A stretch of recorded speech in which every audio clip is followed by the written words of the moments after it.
Welcome back to another episode on the Let's Trot Show, where we dive deep into the stories of successful individuals.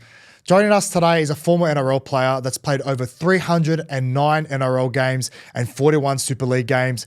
He's won a premiership for the Roosters and a State of Origin series for the Blues. And that man is Mitchell Pearce, a man whose career has seen incredible highs, challenging lows, and everything in between. From his beginnings as a young prodigy to his pivotal moments in the NRL, in this episode, we'll explore the journey that's shaped him, the lessons he's learned along the way, and what's next. Sit back and enjoy. Like, I was no angel either, so there's plenty of times I would have been doing the wrong thing myself. I do believe in ghosts because my sister saw a ghost at our family house. Got these Ghostbusters around to the house. The lady comes in and does all the spiritual stuff and comes back to him and says, "Oh, there's a man smoking on the lounge. It was the ghost." Why did you and Brian Smith not get along as reported? Brian Smith. The true reason. Smithy was just wins and losses are the height of heights. When you win, a loss is like you're the worst person in the world, and you attach your identity to it. It's really unhealthy because I knew things needed to change. You know, like around drinking and relationship breakdowns. What's been happening? Thanks, mate. Pleasure to be here. I love your show. Love getting behind a few of the episodes. But yeah, mate, life's good. Just into the retirement, doing plenty of podcasts. I'm the same. Trying to stay relevant as much as we can, right? Yeah. So what are you doing? Like, what kind of podcasts you been involved in? I'm just doing a bit of the stuff similar to you with Triple M. That sort of opportunity just came up sort of when I retired. So I'm enjoying that, doing some stuff with Toddy on that. Doing a little bit of coaching with the Roosters, just some academy stuff. Yep. At the moment, and That's then awesome. working on a bit of a business at the moment with Toddy as well, called Reboot. So Interesting. we're with a counsellor friend of ours we've known for a fair while. She does a lot of stuff in schools and juvies. She's got a couple of practices herself, counselling practices, and had a good relationship with her. And we always wanted to team up and try and give back. So we're sort of working on that at the moment in and around mental health and mindset stuff. That's cool, man. Obviously, you and Toddy played together back in the Roosters days, and it's pretty cool to see you two unite. But if you were to think about uniting back in the day, it's probably a recipe for disaster now. But both of you guys, man, I've got to commend you. You've obviously turned your life around, and this new business idea sounds like a pretty cool one. So good stuff for that. What else is going on with you and Toddy? So with this Reboot, do you obviously do podcasts together, and is that something that's going to be a long-term thing, or like, is this just, tipping your toe in the water? Yeah, the footy talk stuff was just an opportunity with Triple M. Obviously, we came back, we do a little bit of commentary, and we're enjoying it. It's just as I said, I'll enjoy it. Yeah, thanks, brother. Yeah, we've been good mates for a long time, and it's sort of footy's always footy talk on the piss. It usually happens, but it's a bit more clean these days when we talk it, so it probably comes across a bit better, not as crazy. I agree. So we're doing a bit of that, and then Reboot's something. We're both sort of on this journey together, and it's kind of been kind of beautiful in a way. Like it sort of happened organically. We've always been mates, but we sort of both gave up the piss at a similar time. Obviously, we're working together, and then this idea to give back into schools and corporates and juvies, wherever it takes us, it's sort of happened organic, but we're just rolling with it. I love it, man. I love it. And obviously you just got back from the south of France, or not just got back, but you were there last season. And why did you feel that it was the right time to kind of announce your retirement, like end of last year? Why was it the right time? Yeah, I sort of I debated it in my head a few times when I was weighing up my decision whether I wanted to finish or not. I had opportunity to play again over there another season. We actually made the grand final in my final year. I did my hammy at the back end of the year, which was disappointing. And when that happens, we fell short in the grand final. But yeah, footy wise, I was still fit and still playing decent footy for most of the year. Obviously, it was in Super League, but there was a couple of opportunities maybe to come back here to finish as well. But just in my heart, mate, I was sort of starting to think about other stuff outside of footy. Going through the whole process again felt a bit tiring. So how are you physically? Yeah, physically the body's good. So I've been blessed in the fact that I haven't had too many injuries through my career, and the body's held up quite well. So yeah, that is a blessing, I suppose. Plenty of boys retire and they can hardly walk. So that sort of stuff wasn't the problem. It was just more trying something new, and 6 months down the track into retirement, I couldn't be happier. I don't miss footy at all. Yeah, we're talking about it off air, and like I'm kind of in the same boat. Like urges. I think the last one was when I went and watched the side up in Brisbane, and you would know the adrenaline, the feeling, and the sense of anticipation, like before you run out to a game. That was the kind of only time where I missed it. But yeah, it's quite interesting as well. Like, do you feel like you're falling out of love of the game?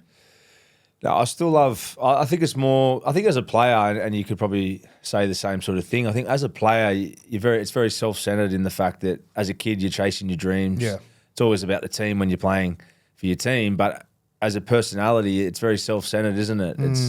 It's worrying about your preparation every week. It's getting your body and your mind in the right frame of mind. So that can affect relationships and other parts of your life. You sacrifice everything else for this rugby league dream, right? Yeah, for sure. So I think. I don't miss that part of it because it's opened me up to being more of service to other things in my life and other opportunities that I probably suppressed a bit when I was playing. So that's why I'm enjoying the freedom. Like there was so much about footy that was good, but you lacked, for me anyway, I felt like I lacked a bit of that freedom. Yeah. And I'm experiencing that now and I love that. That's what I love. Independence, right? Independence. Not getting told what to do, what to wear, what to train. Oh, God. Yeah. That's one thing I don't miss. Yeah. Tell me about the south of France. Obviously, Catalan Dragons is in Perpignan. Perpignan, yeah. Is that how you pronounce it? Perpignan. How's your French? It's all right. My partner's French. Okay. So we speak French. Well, she speaks French. Her friend was living with us for a bit, so there was a fair bit of French going on at home, but I'm a slow learner, brother. I'm the same when it comes to languages. Up. Like, I think, Michael Checker, right? Like, he's bilingual. He can speak, obviously, English, Arabic, Spanish, Italian, Japanese. I'm like, how? I'm struggling to learn one other language. It's so bloody hard. French as well. I actually tried learning it, I think in 2016, 2017 with my wife. Yeah. Fucking hard. Yeah. Not an easy language to learn. And was that the same for you? It's been difficult. It's like when you play there, the coach was English. A lot of the boys are English Aussies, and the French boys speak English. So, like a lot of my mates, through my partner, obviously a lot of locals and Frenchies. I've done travel with them in the off season or when I finish playing. So good. So I just basically don't talk. I can speak bits and pieces, but it improves when I'm around them. I'm going to ask her. I'm going to ask her. You got to give me something. You got to give me a sentence or something. Bonjour, ça va, qu'est-ce que tu fais? Not bad, not bad. Right. I also noticed you were growing a mustache as well. I'm like, this bloke is fully living up the lifestyle. Yeah. Tell me about the lifestyle, culture. What is it like over there? I love it, man. I love the culture of France. I won't lie. The first year when you're stuck in your ways as an Australian, I suppose, a bit uncomfortable. Yeah, it's a bit different. You sort of got to be open to it. And I think when you first go over there, you sort of gravitate towards, Aussies and sort of what you know. But I had some really solid mates there. Got close with the French boys, and then obviously when I met my missus, it was a whole different culture as well. So, sort of by the second year, I probably prefer French culture than Australian culture, if you can say that. Yeah, wow. I'm Aussie, and I love it here, but there's a part of the world over there that I feel like we could adopt a bit here. Really? You obviously being from a different country yourself in with your family, you can vouch for that. You sort of there's plenty of things that they do over there that I reckon we could add here. For me, it was more the openness. There's less judgment. There's a lot more obviously different cultures in one place in Europe, with everything being so close, and just ways of living. They sort of live in Perpignan especially. They live freer. They live to enjoy themselves as opposed to here. It's a bit of a rat race sometimes. Rat race here. I was going to say that. I feel like. It sounds like in the south of France, it sounds lavish, just like speaking it out in existence. But where here, it's just, everything's just go, go, go, go, go. Bit of tall poppy syndrome here as well. Yeah. Very hard to stay present here, where I feel like what you're saying is over in south of France, you can kind of, just appreciate a lot more. Yeah, definitely. Obviously, because it's so laid back there. It's quite interesting. Is it something that somewhere that you probably go back and live, or not really? Yeah, I could definitely live there. Obviously, in the future, just depending on family and how it works out. Yeah. But the missus likes it here as well, so that's a good thing. But I think I've said to someone who lived over there as well and has moved back to Australia, it's a good perspective when things get a bit busy in Australia. It's good to be able to get back to your mindset from being in Europe. So having that different perspective sort of helped me and giving me a bit more freedom in my life. I needed it, brother, to get out of the NRL bubble. I can imagine. That's one thing I envy, like friends, family, that they got the opportunity to actually experience Europe in the summer, where we didn't as NRL players. We're in the middle of the season. So that's still one thing on my bucket list. I really want to do like a Euro trip and get over there with the family, obviously. But It's hard with 3 kids, but never say never. What was I going to say? Obviously, last year, you were rumoured to go to either the Tigers, and I think there was one. I think it was Parramatta actually. So is that rumour or trumour? Because obviously there was a lot of reports circling you when they knew you were off contract. So can you put it to bed? The Tigers one was legit. Oh, there you go. Which was took me back a bit. I've spoke about it before, but I was in my apartment over in France and pretty much just lapping up my last year of footy, and then obviously got a call from the Tigers. Who called you? Benji rang. Okay. And reached out to see if I wanted to come back. It was to come back last season, so I would have had to leave France. Obviously, I was committed there, and the team was doing really well, and I enjoyed it there. So there was no chance I was going to leave that season. And then the opportunity came back to come again this year. Obviously, Aiden Caesar ended up going there, and he's been great for him. So I'm really happy for him. But yeah, there was an opportunity to go there, but I waited up for a day or so. Obviously, the money was all right, and I think hindsight's a beautiful thing. Like, look at the way they're going right now. Like, no disrespect to the Tigers, but like, I don't think you'd probably want to retire on that kind of note. Like, I think you did it the right way. Yeah, mate, I'm happy with it. It was obviously Dad played there. Yeah, so there was that little bit of family connection. But mate, I'm glad I finished over in France. Yeah, sounds pretty good. What about the Roosters? No opportunity there? There was a little bit of interest to come back. I work at the Roosters now, so I'm just doing some academy stuff there, and obviously a lot of my lifelong footy friends are all involved. Mitch Orbison and Jake Friend, Boydie Cordner, and that are all on the staff. So boys club. Yeah, so I'm enjoying it. Makes life easier when all your mates are working there. Yeah, 100%. And you obviously played with Sam Moa. He was then your assistant coach over the Callan Dragons. You're also coached by Nathan Brown, and both of those guys are going to Parramatta as assistants, defence and attack. What kind of insight can you give us around those two guys as coaches? Yeah, both. A lot of respect for both of them. Love Sammy Moa. Obviously, had a good relationship with him as a player. Won a comp together, but then he was my assistant coach over in France. Talking about speaking different languages. I think Sammy can speak Tongan, French, and English. So he's pretty worldly now. That's pretty good. Spent 5 years over in France. Really good coach. I'm glad he's got a good opportunity, because I know he was looking around for, I think, opportunities since he's been back and sort of waited for the right one. And I think it'd be great. I actually played with Rylesy myself. So there you go. I went to Rylesy's wedding. I had a really good relationship with him when I was a younger kid. He was really good to me as a senior player. So yeah, I really hope they do well. And obviously Brownie got me up to Newey and has a lot to offer as an assistant coach, I think, attack-wise. And I think those three will do a good job there. They need to change, obviously, going through some bad success, but I'm sure they'll do well next year. Yeah, love that. And well, speaking of fair, in terms of competing, obviously you're one of the biggest competitors I've ever played against. So what do you do now that you don't play? Like, how do you fill up that cup?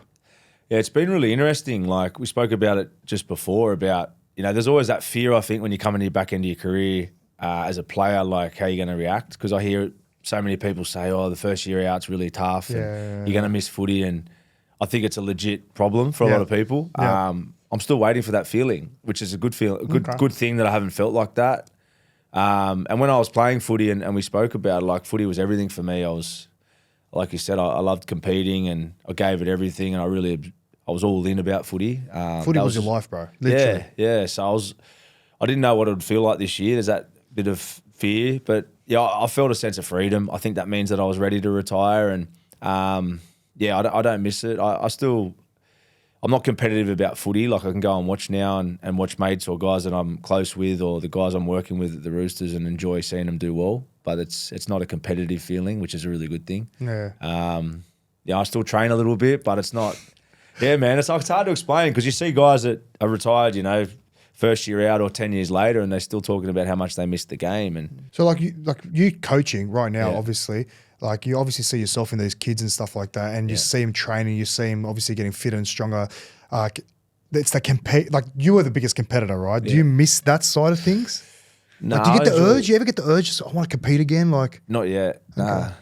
I wouldn't mind doing some boxing training.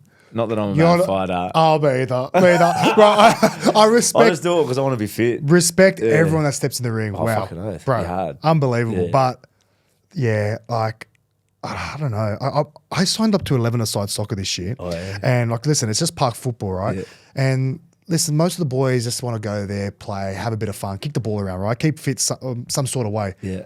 I cannot play unless we are going with a winning attitude. Like I'm that competitive, Once right? you're in the zone, eh? Yeah, it comes from our obviously the careers we've played and playing at the highest level, and it's very hard to actually just do something for the fun of it. Yeah, 100%. Are you the same? Oh, at the moment, I'm not. Like, Okay. Like if we went and played soccer now, like I'd get into it. Like I'm competitive when I do it. Like if we were boxing, but I don't have that. Like footy for me was like, because you wanted to be the same as you. You just got no choice, do you? Because you want to perform. So you're doing like ticking every box, and because that's what you care about. Where if it's not like my full focus, I can tap in, compete, and then get out of it. Yeah, true. You know, with footy, it was like do or die sort of thing. Yeah. That's your mentality, isn't it? Yeah. That's so true. Why you're playing, like, probably doesn't help you that much. In hindsight, maybe you look back, you go, fuck, the guys that are a bit more balanced probably have a little bit more stability. So obviously for you, it would have been hardest because you've gone straight out of school into the rugby league first grade system, right? So as a kid,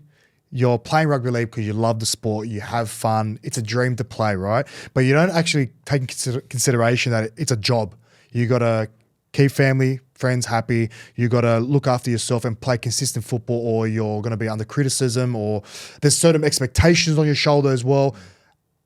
You slowly kind of lose the enjoyment and then that's when you start looking, I guess, for an escape, which is crazy to say. Like you're living the dream, but sometimes you want to kind of step away from it, if that makes sense. Like, yeah, no, 100%. You know what I mean? No, 100%. Well, that's how, as you just said, we sort of all come through on a similar path. But when it came quick, you go into it. That was sort of the cycle for pretty much the whole career. It was obsessed with preseason, get as fit as you can, and then you get any gaps you got. It was like, this is my little gap to fully sabotage to get away. Yeah. It's such a bad mentality. I know. But that went on for a long time, and you sort of go through the cycle.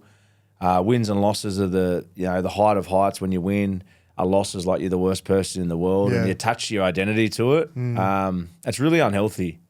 But it went on for a long time, and I don't know if every player's that. Some of the players that find a bit more balance with family, footy, and other things in life while they're playing might be more productive. But for me, that was my sort of approach, and it got me into a bit of trouble because I think the times when I'd look to escape and I'd just throw it all out, usually off big nights on the drink or temptation and going to that sort of thing, it was definitely to escape, and it was almost like you're just trying to pop the balloon a little bit. It's a bad mixture, right? It's the trying to escape, but also your personality of being an ultra competitor. Yeah. Like, you know what I mean? You just, I don't know if that's, if I'm hitting the right notes here, but like for me, competing was everything in every aspect of life. Yeah. And if it's having a drink with your mates, you want to out-drink your mates. You know, if it's just like getting a feed, you want to out-eat your mates. Like, it's just so stupid, mate. Like the shit that I was, or me personally, the shit that I would compete against with my mates with, or family and friends, whatever it is, like,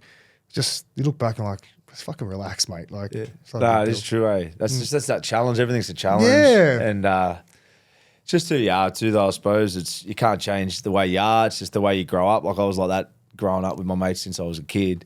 Everything, like you just said, was a competition, whether it was out the backyard playing footy or nights out on the piss. It becomes a competition. And like, I'm grateful that I had that as well, because it does help your career, and it also helps lots of parts of your life. But obviously the drink for me was an issue. I spoke about that a lot of times, and the sabotaging was a big one. And that for me was a bit of a deeper thing, I think, when you look into it and you do some healing and working into Reboot now to try and help the next generation or people that are going through similar patterns that we just spoke about, struggling to find balance. You know, for me, I think a lot of it was more around self-doubt, self-worth at a deeper level without being too deep. No, I love it. Yeah, I love it. I think that for me, anytime I've slowed down and looked at it, when I've sabotaged, it's almost a thing of, and I think a lot of people get it, we think we don't deserve it. I know for me in my career, there's plenty of times when things were going really well, and sometimes it was when things were going really well that was when you felt your most anxious. It was almost like you don't deserve it, or you find ways to sabotage. And talking to different counsellors and different people over the years, and with maturity, you understand that it's a common thing for a lot of people. And it's wild. Yeah, I think that's a bit of the stuff that with Reboot and the stuff that we're tapping into in the space. It's to bring awareness to people through our own stories and help people with a similar pattern before it explodes for them, because mine's exploded plenty of times. we can look back and have a bit of a giggle now, but I think like for me, we all have regrets, right? You know, but when you look back, if you didn't have those bad moments, you wouldn't be on this sort of path now. Yeah. You know what I mean? So like, yeah, you regret it, but at the same time, you're like, you're not, I don't know if the word is grateful, but it kind of opens your eyes to a different side of life. It gives you a perspective of what other people go through, which is what you're doing now. You're sitting on this new venture, helping other people. If you didn't experience all that bad stuff that happened to you, you wouldn't be doing this. You wouldn't be helping people in the way you are now. Well, the same thing too. You're just living as you know how to live at that time, Correct. aren't you? And I think it's like we keep saying, like, and it's mad doing podcasts now as a retired player and being older and wiser or whatever, if you want to call it that. But I suppose at the time where you're at, you're doing what you think's right or where your mindset's at.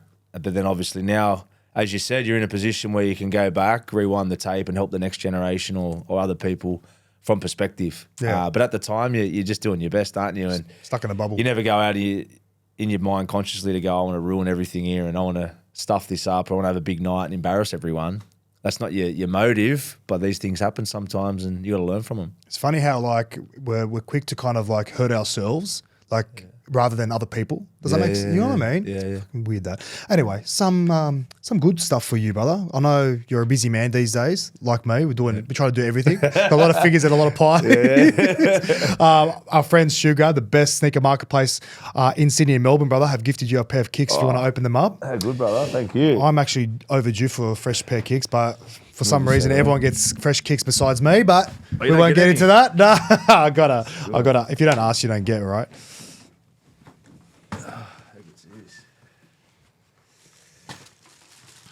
What have we got? Oh, yes. Yeah, they're fresh. Good, I reckon you rock a few dunks. Yeah, I love the dunks. There you go. Oh, there you go. I got into them big time when I was in Europe. Your man Tyrone, actually. Oh, of course, Tyrone, man. Opened up my fashion.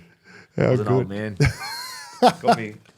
How good. Yes. But yeah, Thanks very much, brother. what boots did you wear back in the day? Puma. Were you a Puma guy? Puma, yeah. There you go. Nike and stuff didn't suit my feet that well for some reason. Okay. But, yeah, I love the Puma. What about you?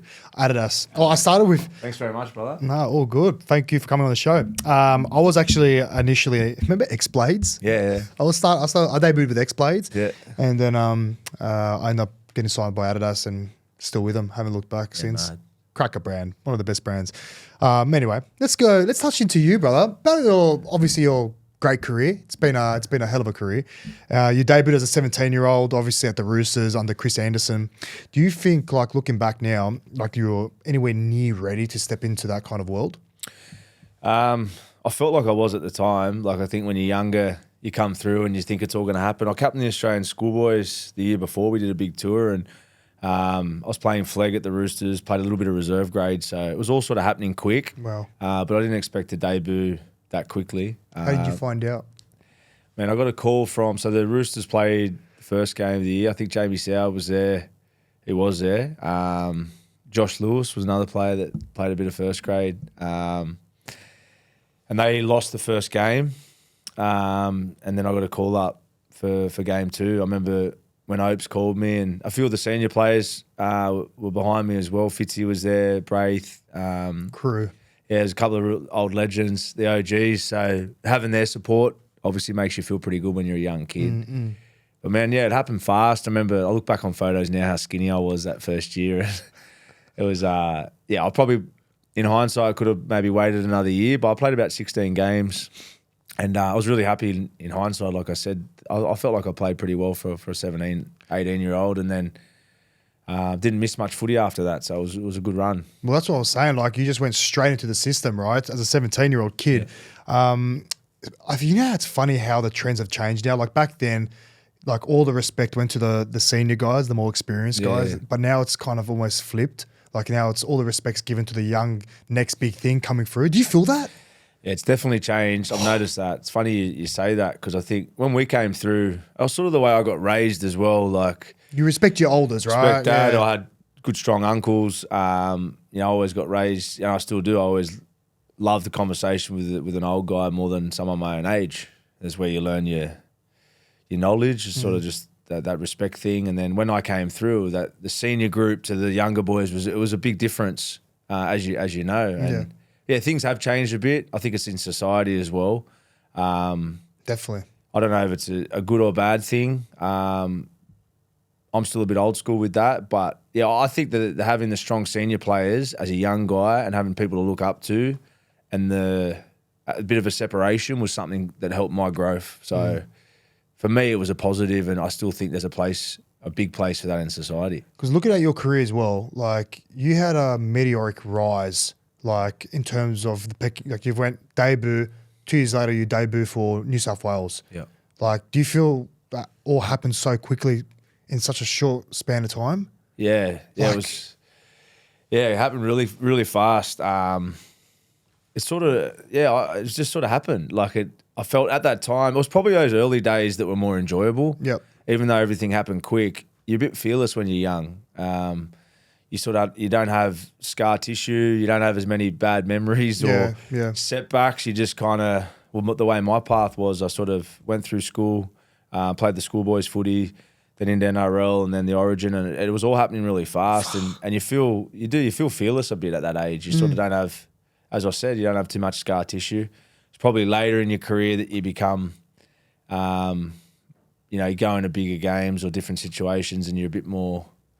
You've got a bit good memories and bad memories, and that brings a different pressure. I like the word you use, scar tissue, because when you think of scar tissue, it's not necessarily what's happened to you physically, but mentally as well. Yeah. Like obviously, confidence is a beautiful thing, and most thing about confidence is the mental side of things, right? Like if you're good upstairs, I feel like you can push through pain and a couple of niggle injuries here and there, and if you don't experience bad moments. You don't have something to kind of look back on and think, oh, what if this happens, and kind of think about something or premeditate something that doesn't even happen, and just not self-sabotage, but just self-inflict pain mentally. Yeah. Anyway, it doesn't happen, right? If you don't experience the bad stuff before that, prior to that.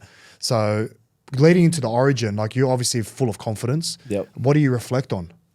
The first game? Yeah. I just remember how pumped I was to get the opportunity. That year, the Roosters were in the top 2, I think, leading into the decider. So we're having a really good year. Mace came, Willie Mason, Marco Mealy. I was a Doggies supporter growing up. I hated Mace and Marco Mealy when they went to the Chooks. I hated them. So good to play behind. They always laid the platform. As a young kid, you talk about strong senior players, and they were from the old school. Yeah. Especially Ogre. But he was so good. They were all so good to me. Like as a young half, to have big forwards, big personalities, respect you and take you under the wing. Like that's stuff that you owe a lot to. They sort of give you confidence, and they really took me under the wing and made my footy enjoyable and showed me the ropes a fair bit on and off the field. So, I had them in Origin as well for my debut. So I felt I had some protection around me and familiar faces. So that made my transition. Braith was my roommate. He was my 5'8", Braith Anastas. So obviously played a lot of footy with Braith that year as well. So, my memories of that first game were great. We obviously lost with about 5 minutes to go, which was shattering. And Danny Badiris, that was a highlight of that game. It was his final Origin game. Wow. And he was the captain. So one of the greats. Yeah, you look back in hindsight, and it was a pretty special thing to be a part of for a 19-year-old. The year after you win you guys get the wooden spoon. Like how did such a change of you guys were, like you said, top 2, and then you win the wooden spoon. What was the biggest difference in those 2 seasons? How do you drop off so much? Yeah, it was weird. We went off the rails a bit. Like it's the honest truth, myself included, and we drank too hard. There was just. I can't remember exactly how the year ran, but I remember at the start of the year, I don't think the whole year was horrible, but we had a few injuries, and then it was we sort of. Was that Freddy's first year coaching? Freddie's second year. Second year. Sorry, Freddie took over 2007, back end of the year. Yep. Chris Anderson got sacked. Freddie had a big impact. Then 2008. 2008 was a huge year. I think we made the second week of the finals. We got beat by the Broncos, who ended up going on, I think, to the grand final. I think Melbourne won it that year. Yep. But it was a real successful year. And I can't remember specifics how we started 2009, but it was a horrible year in the end. And plenty of lessons learned, and the roller coaster of it all. 2010, we ended up making the grand final, and that was the year Toddy came on board, and yeah, like I look back on my career and different moments where you learn a lot. That year was definitely a lesson where head was up the arse a little bit. A good year the year before, debuted in Origin, and we we're pushing the envelope a bit there off the field, and you get what you deserve. And we got a bad result that year in 2010, made plenty of sacrifices and got success again. I played before your grand final loss in did ya? 2010. Yeah, I was playing 20s for South. We lost against the Warriors that day, and so what's that? I was 20 and you're 22. I was 22. Yeah. Isn't that wild? Like crazy. I don't know. Like when I look at you and I see the career that you've had, like to debut at 17. Mate, the only person I know that's debuted at that age, I think it was Jordan Rankin. I think he was the youngest. He was young, yeah. And then it's you, I think. Izzy Folau. Oh, around Izzy Folau as well. Izzy was young, yeah. Like, but there's not many. There's not many, no. There's not many. So, like, it's fucking pretty cool. It just spins me out. It spins me out. What was Freddy like as a coach? I'm very keen to know. Like, I know I had him for City, right? Yeah. Obviously, City's like a week or 10 days. You obviously had him as a coach for the club and for Origin. Yeah. What's the best way to explain Freddie's coaching methods? Yeah, Freddie was great for me. I had a relationship with Freddie when I first came into first grade squad. He was the assistant coach. Okay. More sort of like a halves assistant coach. Specialist. He just retired. I remember those early days, obviously looking up to Freddie as a young kid, watching him play and the superstar he was. But I remember the amount of effort he put in to me, like just late night I'd get phone calls, lots of stuff. He taught me little lessons. Sometimes he'd get me into training, say, meet me here at 6 a.m. and I'd come in and do 10 minutes of weights, and then I'd go home. But it was just all little messages for him teaching me 1%ers and that type of stuff. And there was times when, the phone calls were things that stood out for me. Like it'd be, when it's your hero like Freddie and you're a 17-year-old kid and he's messaging you and then talking life or just, what did I have for dinner? All the things he was teaching me were to teach me lessons and teach me 1%ers and give me advice. But that was the experience and stuff that I got out of Freddie. And then obviously as a coach. Sorry to cut you off before you continue. Like that just sparked something with me. Like when you come in as a 17-year-old, like you're constantly developing your game as a rugby league player. Yeah. But what Freddie was doing was actually like developing your character. Yeah. Like everything that he kind of instilled in you, which is pretty wild. Was he like kind of almost the guy that really, how many people really helped you off field? Like other than Freddie at the time? Well, two of the best halves ever, Freddie and Joey. So I had a good relationship and I've spoken about it a fair bit with Joey as well. Coming into first grade, I actually went up to his place with Minnie, who was another hero. It was a teammate, Anthony Minicello, one of the all-time greats. We were both injured at the time. It was my first season in first grade. Back end of the year, I missed plenty of games. I think I had a back problem. Okay. And then Minnie was obviously out with all his problems. And then I got a message from Joey to come up. I got a message on my phone saying, it's Joey, come up to Newcastle or give me a ring or something like that. And wow. When it was your hero, like that messaging you. So I got on the phone, spoke to Joey, and me and Minnie actually ended up going up to Newcastle for the night. Big night on the sauce, plenty of footy talk. But from that day on, Joey was right behind me and similar to Freddie, plenty of deep conversations about your preparation and just giving advice. And we spoke before about senior leaders and having people to look up to, and those guys were big confidence boosters for me at a young age. Like you look back on for sure people that, mentors that give you that confidence and just having their presence and then their attention and giving you belief. That stuff's priceless, when you're coming through. What makes Joey so great in your eyes as a player? Fire in his belly. Like I've said that to everyone, and even to this day, I still love spending time with Joey and picking his brain about footy, because you speak to Joey now, he'd be close to 50, Joey, wouldn't he? And wow. He's still so competitive. Like for a guy that's an immortal, done it all in the game, it's his fire in his belly. And I've heard Matty speak about that, Matty John speak about that over the years, about, obviously with all the skills Joey had and all the vision and all the genius football skills he had, but it's that fire in the belly. And I think that separates the greats, all the guys we've played with that are the top shelf players, the players we've competed against, your Cameron Smiths, Thurstons, they've got something different, don't they? They've just got that fire in the belly. And I don't think that ever goes away from the greats. You know, they have to fuel that into something else. It's that Michael Jordan mentality a bit, isn't it? But that's something that stood out for me. Freddie's the same, but that's something that stood out with me from a young age with Joey. It was, footy was everything, and it was do or die, and it was a fire in the belly. And you see it with businessmen too, don't you? Those top shelfers, they're just built different. Yeah, talk about that. Like you got the talent plus you got the work ethic. Those two hand in hand makes you obviously one of the greatest players to play the game, which is fucking pretty cool. Yeah. 2013, you finally get that premiership. What's that, 6 years now for the Roosters, play for the Roosters. And you guys were miles ahead from what I feel like from any other team that year. What stands out for you the most that year? What made it so special besides winning a premiership? Just doing it with all the mates that I came through with. So, Boydie, Jared, Jake Friend, Mitch Orbison, all that core group that we had there. Then obviously we had the add-ons with Sonny, Jimmy, Jenko, your man. It was a pretty red-hot team, man.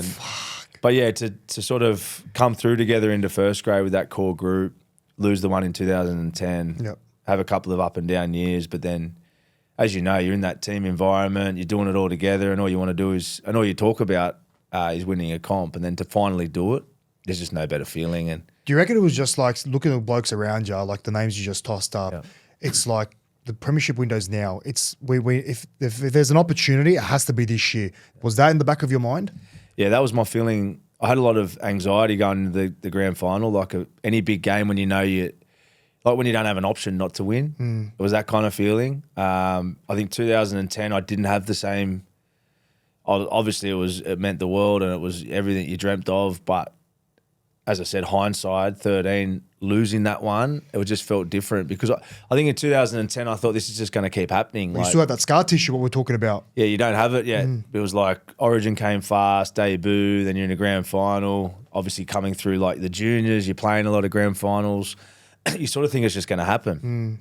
And then 13, it was like losing 2010, couple of lean years, and then it was like we had the team all year. We thought, this is us. And then finally when that day comes, it's like it feels like it's do or die. And that's how it felt. And then I think that's why that emotion's so special after. Like I remember just crying for like half an hour, like genuine like emotion, that feeling when you can't even describe it, eh? And that was a feeling that I felt, it was just free. It was like a relief. It's like relief, and because then it's just like no one can take that away from you. And I love watching that. You see the Olympics and you watch all big sports, and because we've been there, there's no better feeling. That's what I probably miss. Now I'm getting emotional. That's that feeling you miss about footy. I don't miss the competing, but you miss those moments. I think you spoke before about it. In Origin, that feeling before when you look around and you see your teammates in the sheds. Anticipation, the smell, like the smells, like the deep heat. You're looking across the room and you're looking at your teammate's eyes and you can see he's in the zone. He's feeling the exact same. Like it's almost like an electric connection. Like it's just in the room, right? Like you're kind of all connected with so many people, all thinking the same thing, feeling the same thing. It's a good feeling, eh? Fuck, I'm getting fired up now thinking about it. You need a tablet that just gets you that feeling. Honestly, it's absolutely wild. Trent Robinson, I know I've asked you to give us a bit of insight around your mentors in Joey and Brad, but speaking of Trent Robinson, he's been at the club for so many years. Like what separates him from the rest? What makes him such a great coach? Yeah, Robbo's obviously highly intelligent, just a leader of men, well organised, and footy brain. I think for me, when Robbo took over, he just taught me a whole different thing of footy. Because he came from out of nowhere, right? He was coaching Catalans, is that correct? Or he was over in he was the Super coaching League? Catalans, so in 2010 he was our assistant coach with Brian Smith. He was the assistant coach. So we all sort of knew what he was about. That year he had a big influence, even though he was the assistant coach. And then obviously when he was coming back, we were all pumped about having him back. You got to put it in perspective too. Robbo was like 32. I know. Or 33 that year when he took over as head coach. And we had pretty big personalities as well. So he must have been pretty fearful himself walking into that. Like he hadn't had too much experience, and then obviously hit the ground running. And I think for me, he understands the player at like a deep level, and he's got a great ability to tap into like that emotional side of things. We spoke just before about Wayne Bennett. Yeah, the Wayne Bennett thing, or that feeling of getting in the zone. Like I've played in other coaches or different teams when that emotional side of things doesn't always get tapped into. Where I'm sure Wayne is very similar in that way. Where Wayne doesn't feel they pressure. trigger you, they get you in the zone. Yeah, and he doesn't feel pressure. Like he's not an emotional. I feel like with the emotional coaches, like when things are bad, you can definitely tell the whole environment. It's almost. It just feels like the weight on your shoulders. But like I remember a perfect example. We were versing. What was it? I think it was Penrith when I was at South my first year there, and we got smashed in Dubbo. Everyone's got their head down, walking in the building, and we got told to all meet in the gym, and like, what the fuck's going on here, Like, it was walking with that eggshells kind of vibe in the joint, and then the lights just all went out, and here comes Wayne in his fucking Speedos, like, jumping up and down like he was a pro wrestler, right? And everyone was just like, like this guy's 70 years old, man. Like, imagine seeing that. Anyway, pretty much tells us, boys, I know we're disappointed. I know it was a tough loss last week. Let's just bank it. Let's just move on. Let's go have a good training session this week, get back on the saddle, and let's try and get a win this week and, just put that behind us. And just like that, just from like a 2-minute speech, whatever I was thinking prior to that is gone. I'm already thinking of something else, and I'm positive. That's the power of Wayne. That's what makes him so special. And it sounds like Robbo is pretty much... Well, it's like that thing you just said, that dynamics, it's so important in sport because we've been in teams where it's not flowing as well, and and it's a lot to do with the leaders, I suppose, and setting that dynamics, and it's so powerful, that sort of stuff, because it's so infectious, isn't it? The alternative's pretty bad too. When things are bad in footy, it can get real bad, can't it? Yeah. And it gets contagious where sometimes all it takes is these great coaches just to set the mood, and then all of a sudden you're back on track, and sometimes you don't even know why. That's why they're the best, and the other teams are down the bottom of the ladder. Oh, that's slack. Yeah. But it's true. Yeah, it is true. It is true. I got memories of playing you, and I think it was 2014. It was 2014. Yeah. It was the prelim final at our Allianz Stadium, I think it was, and we were fourth. You guys were first. Don't bring this game up, brother. I honestly, ruined our chances. I look back at that, and I know we're heavy underdogs. There was one thing that we had that year was like similar to what the Bulldogs have this year. We just wanted to prove everyone wrong. We truly believed we had a special team and we could put something special together. Yeah.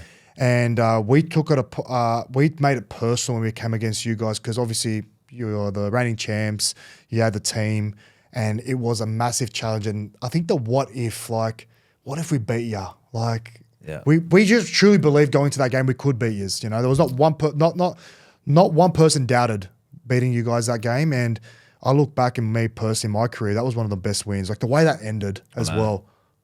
Mini dropping that ball at the end.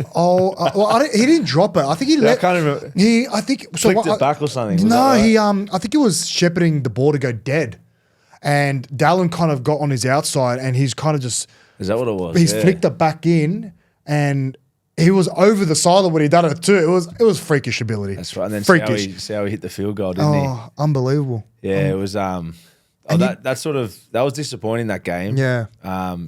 Not for you obviously, but that was disappointing because I think we won. That was probably the best we played. Like even 13 when we won the comp.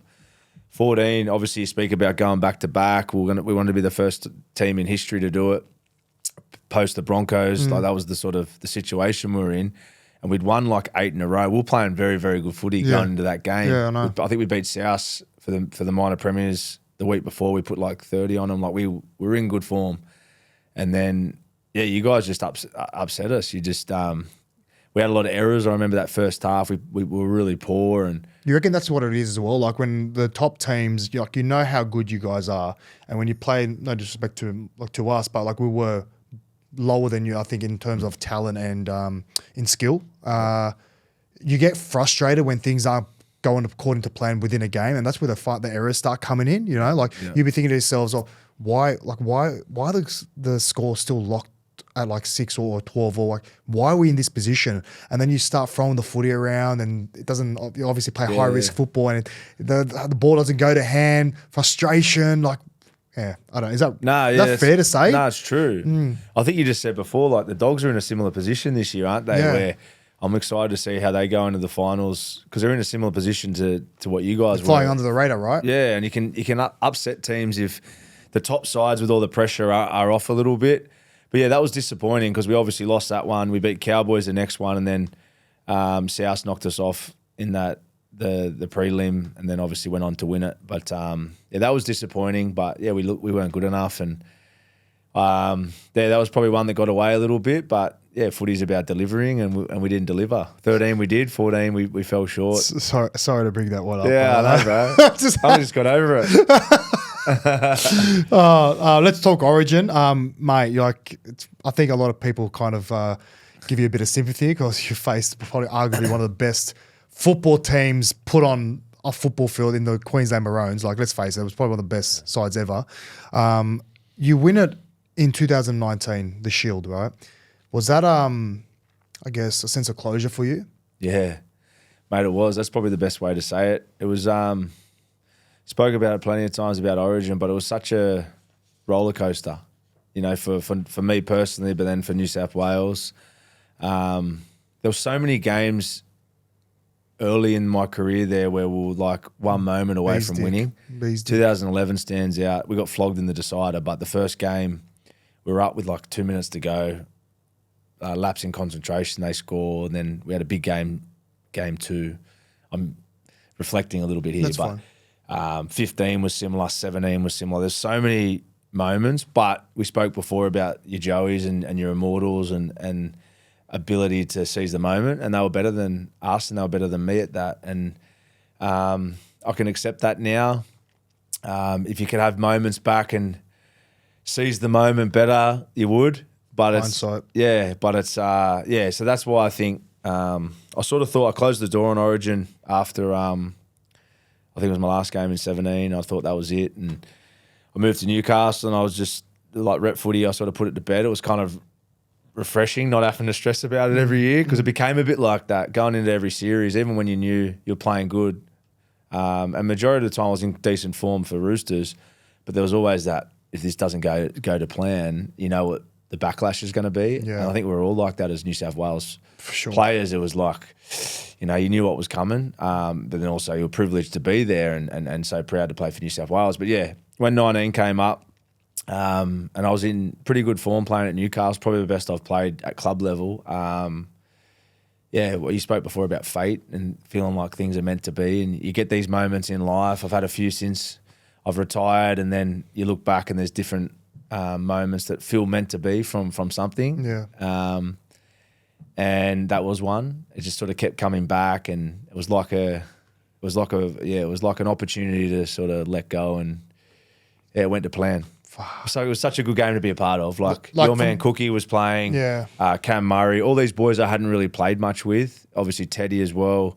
So it was like the younger crew of New South Wales players coming through. And I remember going into camp, and my last game, it was a bit emotional. I remember going into the game, the boys all sort of spoke, and we everyone spoke about playing for each other, and it just had a really really good feeling, and it was just a special memory to be a part of, and it all went to plan. Fucking oath, man. What a moment, but I think for everyone that was watching, was so bloody happy for you to actually lift that shield, man, because you've obviously been a loyal servant for New South Wales for so many years. So for me, mate, congratulations. Thanks, that was brother. unbelievable. Talking about 2017, you've had one of your best years personally. You said it yourself. But the club Roosters decided to let you go at the end of the year. And I know you've spoken on this quite a bit, and you probably get frustrated for bringing it up, but I think I can relate in a sense. Like, I obviously was let go by Penrith end of 2020 after we lost the grand final. And it cut me deep because, you know, I was so emotionally connected within the club. I thought I'd done so much for the club, and I think, you know, as a player, you don't really plan for the end within a club, and I definitely didn't. Like, I was definitely looking ahead. The first thing I was thinking about was 2021, winning a premiership now, going one better. Yeah. How long do you reckon it took you to get over, obviously, having to leave the Roosters and being obviously told that they were going in a different direction? Yeah, it was disappointing, obviously, at the time. It was a shock. That's probably the word, shock. Yeah, probably the best word to use is it was a shock.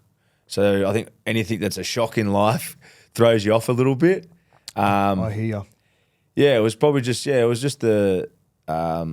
didn't see it coming, but we spoke before about one door closes and another one opens, and then it leads you to different paths, and then you go to Europe, and then we're here sitting. So it all works itself out, and I feel like it's all written. But look, the Roosters picked up one of the greatest halfbacks of all time, and when you take the emotion out of it, and I've said it plenty of times, like it was a great signing, obviously, and it was time for them. So if someone like Cooper was available, we fell short in a couple of prelims, and they were looking for an answer to get the job done, and Coops delivered that for him. And I can say that with comfort now, and that's just part of footy. But yeah, it was just one of those things that it was hard leaving because I was very invested in it. I never thought I would leave the club. But how things turn around, I've always had a good relationship there, even when I left, and now I'm back there, and with mates that I cherish.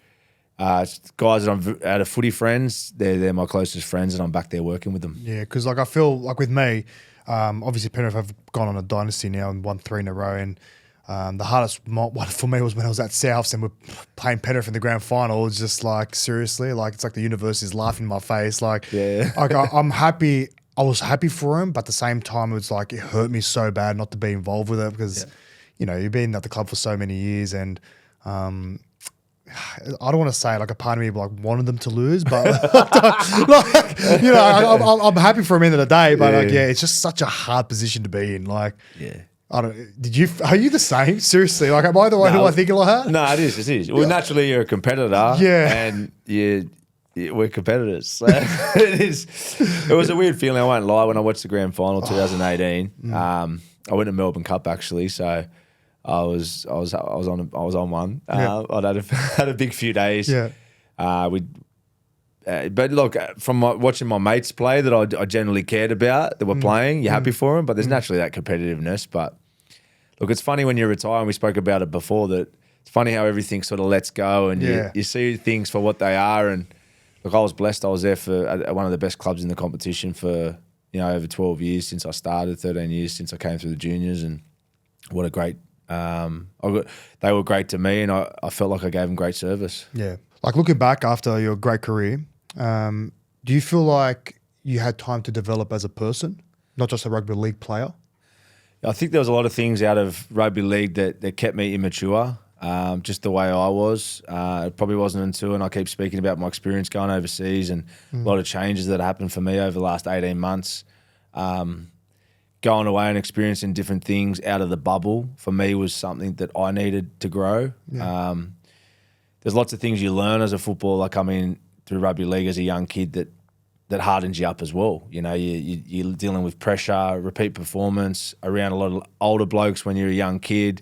So you're fast tracked in a lot of ways, but there was plenty of things for me that I needed to grow up with, and just probably didn't have time to slow down and like look at it in reflection how I have now, taking out alcohol, being more responsible in different areas of my life. There's a lot of stuff that you sort of get protected with in footy, and it's nothing to do with the game. It's not blaming the game. It was just the way I struggled to grow up in the game in some ways. There were some ways I grew up heaps at an early age, and then other ways it's taken me a while to develop that. And it's taken me a change of country and different circles to help me grow that. That was just my journey. I was very keen to ask you that question because you've had a hell of a career, man. So I wanted to commend you on that. So now, bit of fun, bro. Bit of fun.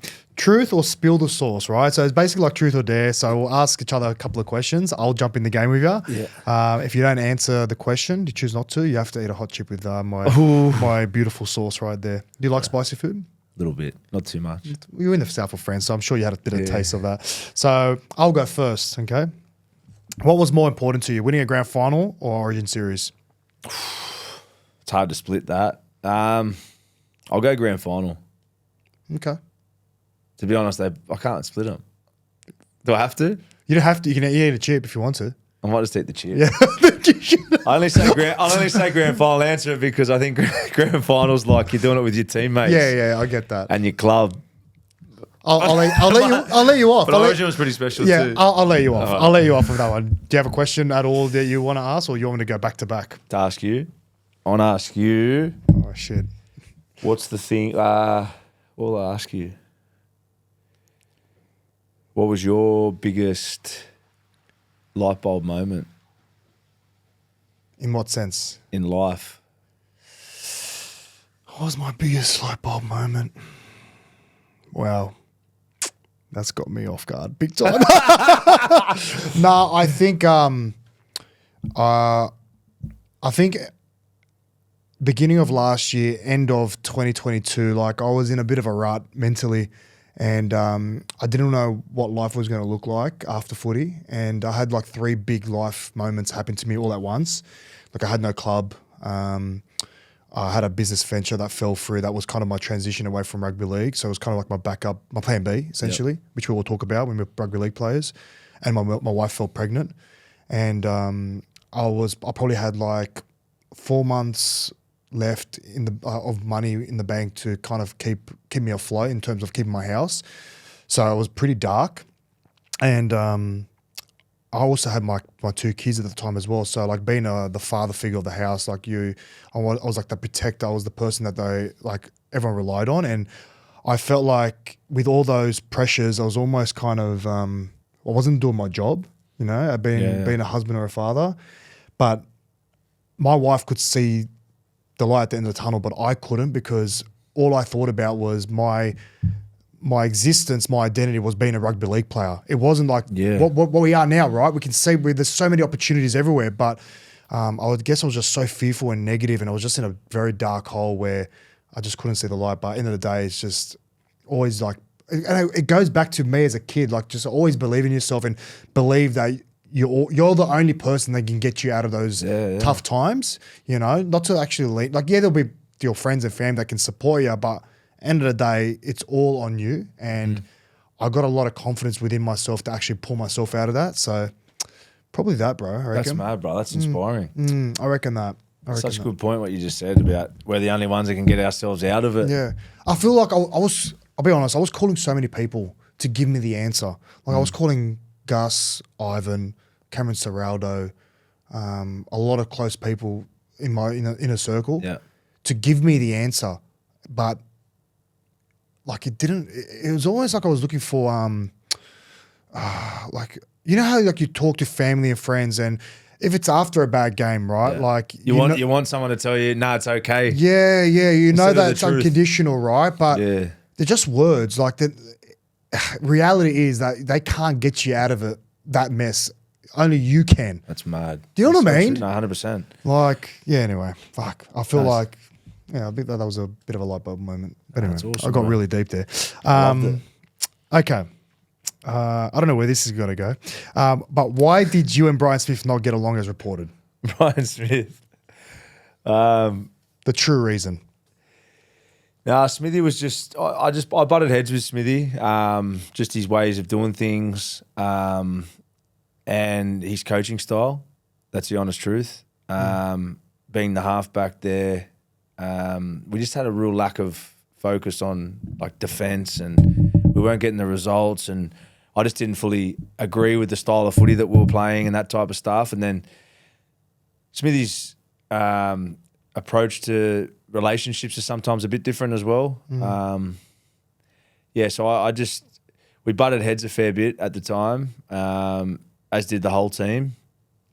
It was really interesting though, actually, talking about Brian Smith. When I was in England, I ran into Smithy when I was playing for Catalans. And did you, prior to that, didn't have the best of relationships? So when a coach leaves, it's always a bit of an awkward situation. Being in a senior group at the time, it's quite an uncomfortable sort of situation, isn't it? It was probably the best. It was the best thing for the club in the end because Robbo came in and we obviously reached our potential. So it was the right thing to happen. But I ran into Smithy. He was friends with Steve McNamara, who's the Catalans coach, and we're playing in Lee in Manchester, near Manchester in England. And Smithy came into the sheds. And it was the first time I'd seen him since he left the club in 2012. And it's like anything in footy. Sometimes when time goes by, and like I was no angel either, so there's plenty of times I would have been doing the wrong thing myself, and you can put your hand up. But it's kind of a good thing when you retire or you get older and you go back and see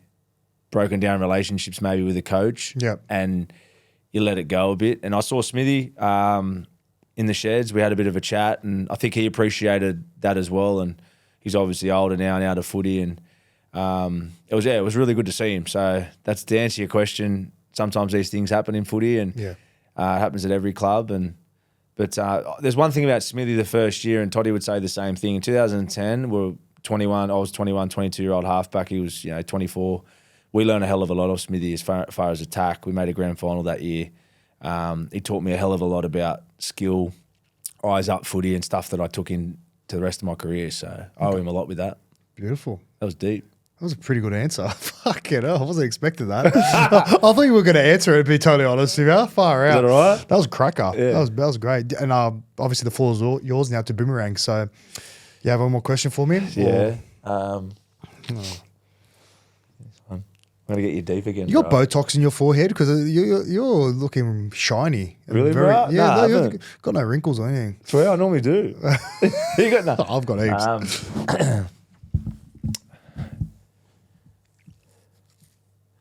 If you had one thing that success has come for you, like post footy with your podcasts, business, and your career, what would you say would be?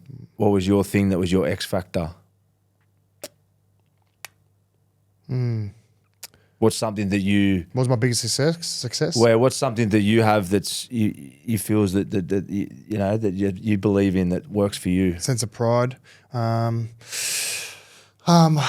doing this is like this opened up a whole new world to me, and I like if I was to tell my younger self 10 years in time that I would be, doing podcasts, doing media stuff like radio, I would laugh at you because the truth is like I had a genuine fear of like stage fright, like genuine. Yeah, right. I hated being on stage.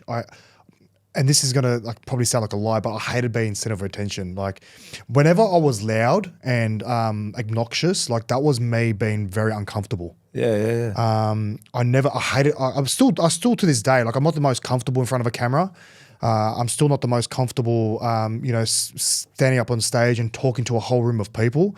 But now that I do it, like people might say like I'm good at doing it, but I still feel like in myself that I still got so much left to improve on. Yeah. And I think that's a good thing and it's a bad thing, Sometimes I don't like patting myself on the back. I always feel like there's still room. I'm always chasing to be better. So I never can really just sit back and just, I can appreciate what I've done so far. If that makes sense. That's mad. Like my biggest success has been a dad. Like that's out. Like I can happily say that without a doubt, right? Like I grew up with I guess my upbringing was pretty dysfunctional. I'll be honest with you, but for me, the way I grew up, like it taught me, and the experiences taught me not to give that to my kids. And I wanted to kind of be this role model that I wanted to give myself growing up. Yeah, mad.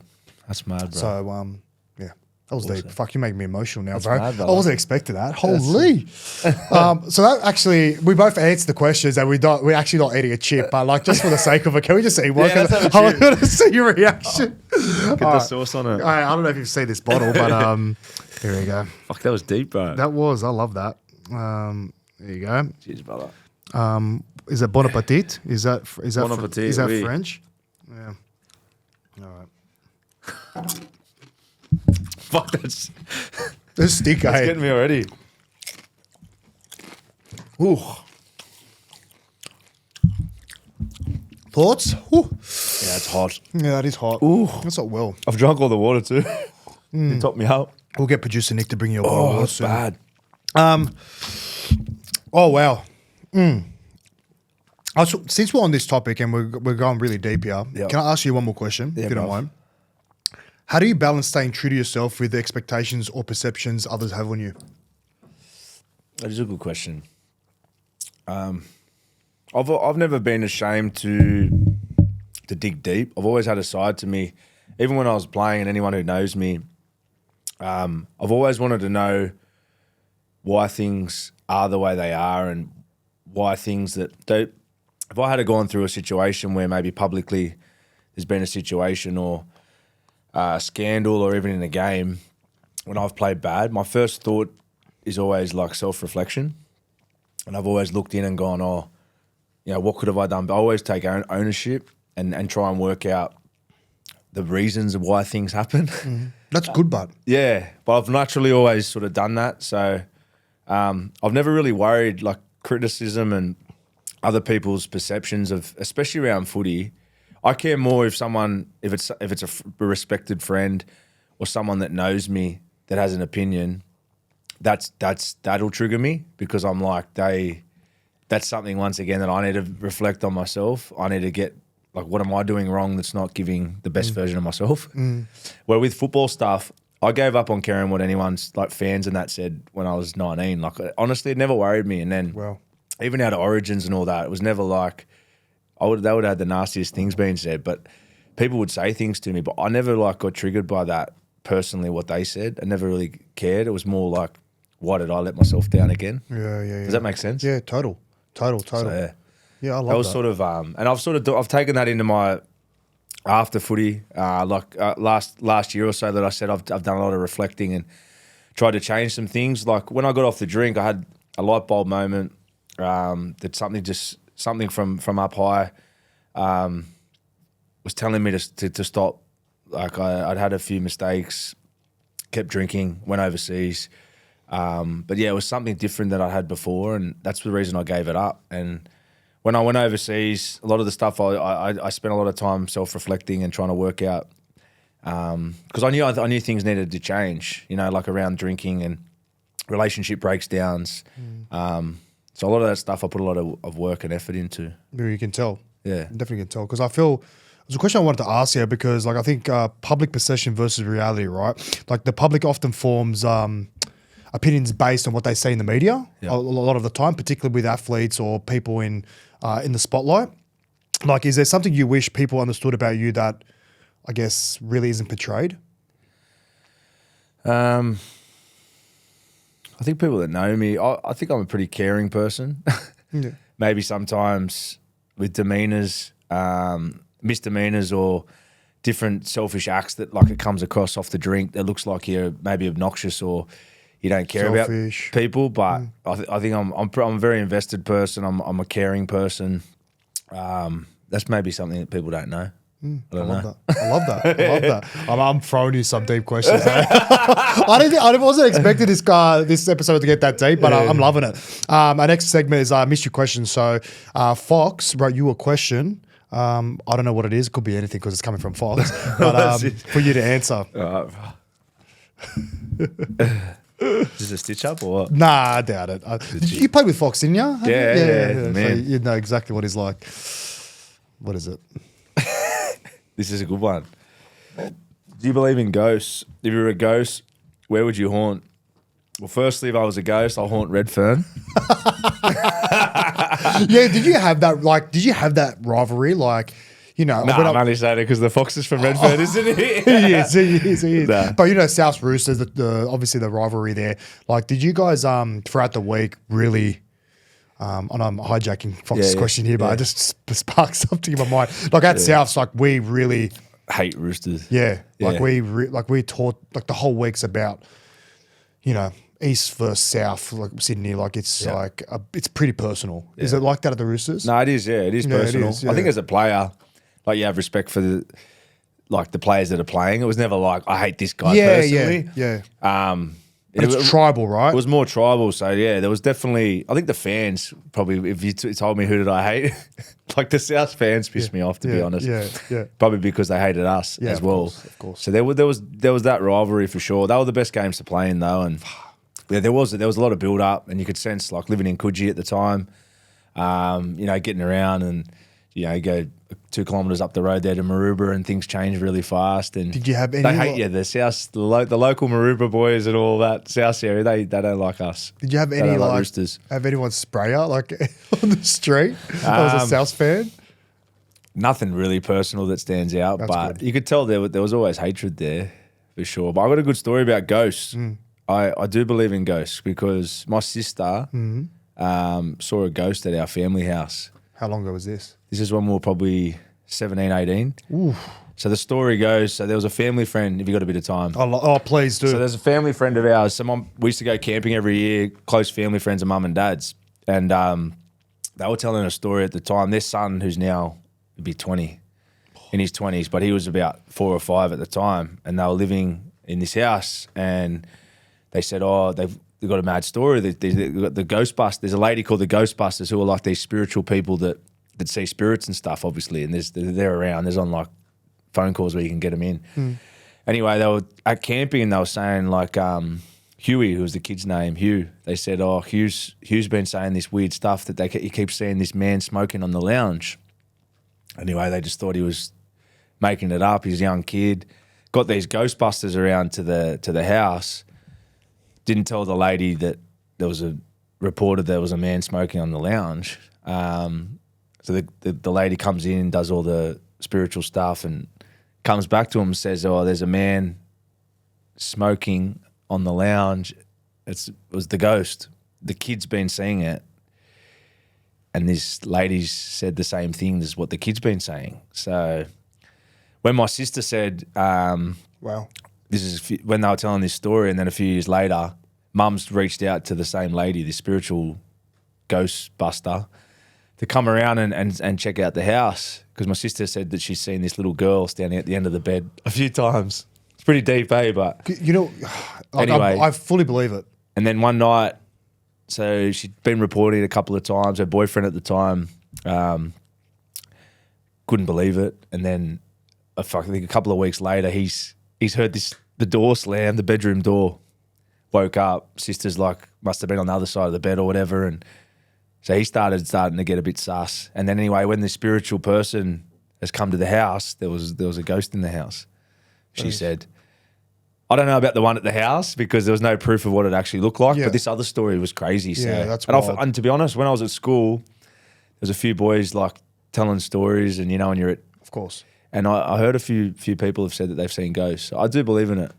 You say I've heard There's it. one in Redfern. I've had a few people say it. Like the closest one to me is my wife. So she had, it was weird, man. She had like these visions pop up. I'm like, to me, it doesn't make any sense. And I'll be totally honest, I'm a bit of a skeptic. She's had some spiritual interactions in her life. She also had a little girl when she was living at her mum's place, like by her bedside. Like it was weird. Anyway, I don't want to get into depths of Could that. see the girl there. Would see a girl there, a young girl, but doesn't know any of the history of why she saw that little girl, right? Yeah. But this one is what creeped me out. So she was with her best friend, and she's like, she just went on a tangent, like to my best friend. She's like, I can see like, I don't know why, I can see like a smoking pipe and a rocking chair. Like, does that make any sense? This was the same night they saw a medium, like one of those like stand-up mediums sort of thing. Yeah. She's like, I don't know why, Laura, but I can see like a pipe, I can see a rocking chair, I can see a chubby man with a mustache, and she's like, he's wearing like these green, like this, I think it was like green suspenders or overalls or something. And then she's like, Daddy, like you're freaking me out. Like I don't know what's going on. This is at she's night? like, that night on the way home from this event. And then she's like, Daddy, that sounds like my granddad. And she goes, I don't know what it is, but he just wants me to tell you that he loves you very much. But I'm getting goosebumps thinking about it. Yeah, that's scary, bro. My wife had no interactions with her grandfather, never met her grandfather, and was just spinning all this stuff on the way home. And like, So she could hear it was bizarre. Like I actually spoke about this probably 3 weeks ago to my wife, and I go, have you ever like spoken to Laura about this? She goes, it's actually like a very weird topic. Like we still haven't spoken about that day ever. Like we're their best friends. They just don't talk about it. Wow. It's just like it's a weird thing. It was weird.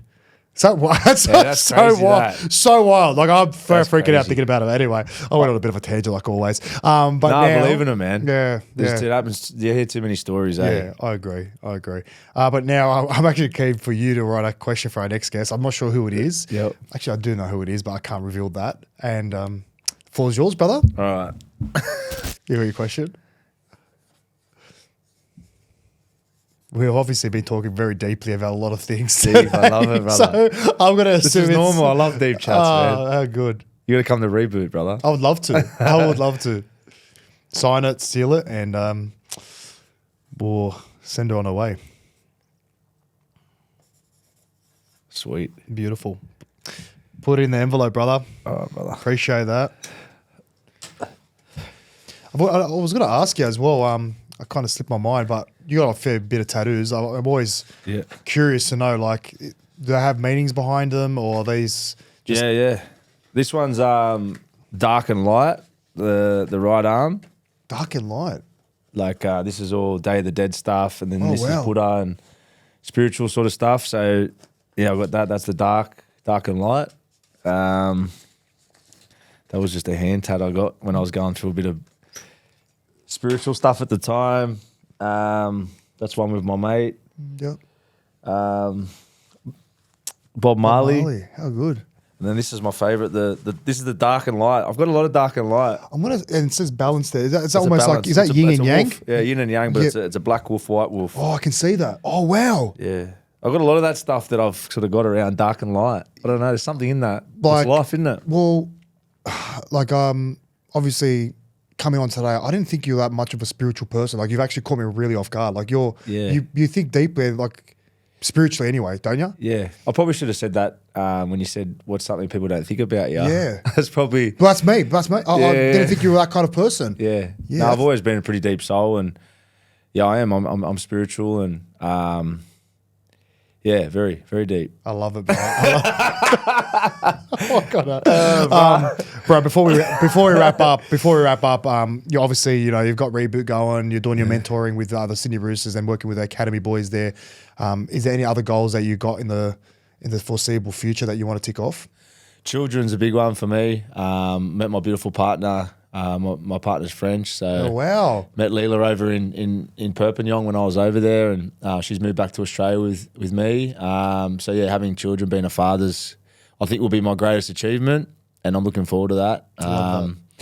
That's something that I want to do in the near future, and other than that, mate, yeah, obviously, to be honest, I'm just open. I'm open to new things, as we spoke about before. There's obviously some good things that have come in. I think the space of giving back and being of service is the driving force. Yeah.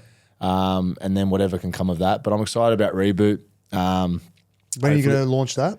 We're going to have a big launch in the new year. It's probably the best time to start it, but we're sort of working on a few things at the moment. We're looking at doing some online programs. Reboot for us is mainly, it's not about getting off alcohol. It's not about, or not just that. It's not just about, it's specific to certain people. Reboot's about rebooting your life, whether you're in a bit of a hole and you want some sort of guidelines to reboot yourself back in a good space. Yeah. Whether you're in corporates or juvies is a big space we'd like to work in.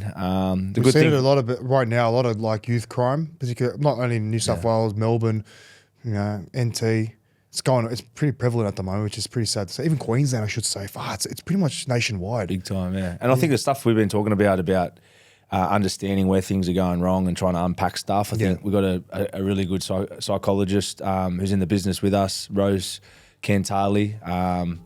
She's got a full program put together, sort of 6-step program. So, mate, hopefully that can sort of take off and give back and help some people. PC, brother, thank you so much for coming on the show today. I don't think we actually had the privilege of actually meeting properly, but today I'm really, really excited that you came in today, and I can't wait for this episode to drop. And brother, until next time. Thanks, brother. Thank you. Legend.